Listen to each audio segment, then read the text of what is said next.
पहले पेजर अब walkie talkie. Hezbollah पर सबसे तीखा प्रहार। लगातार दूसरे दिन सीरियल धमाकों से दहला लेबनान। लेबनान में इस वक्त दहशत है। इसकी वजह लगातार हो रहे सीरियल ब्लास्ट हैं। लेबनान में मंगलवार को पेजर में हुए धमाकों के बाद अब बुधवार को वॉकी टॉकी में विस्फोट हुए। इस हमले में अब तक 14 लोगों की मौत हुई है, वहीं 450 से ज्यादा लोग घायल हुए हैं। राजधानी बेरूत के कई इलाकों में धमाकों की जानकारी सामने आई है। इनमें से एक धमाका हिजबुल्लाह सांसद अली अम्मार के बेटे के अंतिम संस्कार के समय हुआ। वह 17 सितंबर को पेजर में हुए धमाके में मारा गया था। पेजर्स की तरह ब्लास्ट होने वाले वॉकी टॉकी भी हिजबुल्लाह ने हाल ही में खरीदे थे। बुधवार को लेबनान में वॉकी टॉकी के अलावा घर में इस्तेमाल होने वाले सोलर पैनल्स में भी धमाका हुआ है। ऐसा बेरूत के कई इलाकों में हुआ। लेबनान में हिजबुल्लाह के लड़ाके एक दूसरे से बातचीत के लिए इन वॉकी टॉकी का इस्तेमाल करते हैं। मिडिल ईस्ट में तनाव के बीच लेबनान में ये दूसरा बड़ा तकनीकी हमला है। इससे पहले ब्रिटिश न्यूज एजेंसी रॉयटर्स ने अपनी रिपोर्ट में दावा किया था कि इजराइल की खुफिया एजेंसी मोसाद ने हिजबुल्लाह के 5000 पेजर्स में विस्फोटक लगाए थे। इस बीच हिजबुल्लाह ने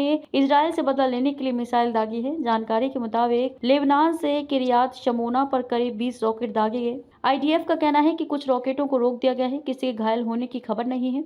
हिजबुल्लाह ने इस हमले की जिम्मेदारी लेते हुए दावा किया है कि उसने इजरायली सैन्य अड्डे को निशाना बनाया है। दरअसल पेजर ब्लास्ट के बाद हिजबुल्लाह ने बदला लेने की धमकी दी थी। इसके मद्देनजर इजरायल अलर्ट हो गया है। इजरायल ने लेबनान से सटे बॉर्डर पर 20,000 सैनिक तैनात कर दिए हैं। मंगलवार शाम को लेबनान में आतंकियों को सदमा लगा और उन्हें विश्वास ही नहीं हुआ कि उनके देश में एक के बाद एक धमाके क्यों हो रहे हैं। उनको समझ नहीं आया कि उनके आसपास किस तरह की घटना घट रही थी। एक के बाद एक धमाके सिर्फ लेबनान तक सीमित नहीं थे। सीरिया के कई इलाकों में भी इसी तरह की अफरा तफरी मच गई। हिजबुल्लाह को समझ ही नहीं आया कि घंटे भर में अलग अलग जगह पर एक साथ इतनी धमाके कैसे हो गए। दुनिया की हैरानी तब और बढ़ गई जब पता चला कि ये सारे धमाके पेजर बम से किए गए हैं। इजरायल ने तो इस पर चुप्पी साधी, लेकिन अब हर कोई जानना चाहता है कि इजरायल ने ऐसी कौन सी तकनीक इस्तेमाल की है जिससे हमास से हिजबुल्लाह तक दहशत में आ गए हैं। लेबनान में जो कुछ हुआ उसे सदी का सबसे खतरनाक ऑपरेशन कहा जा सकता है, क्योंकि शायद ऐसा पहली बार है जब एक छोटे से पेजर को ही इजरायल ने खतरनाक और घातक हथियार में तब्दील कर दिया। इस ऑपरेशन का हथियार पेजर बना, वहीं पेजर जिस संदेश के आदान प्रदान के लिए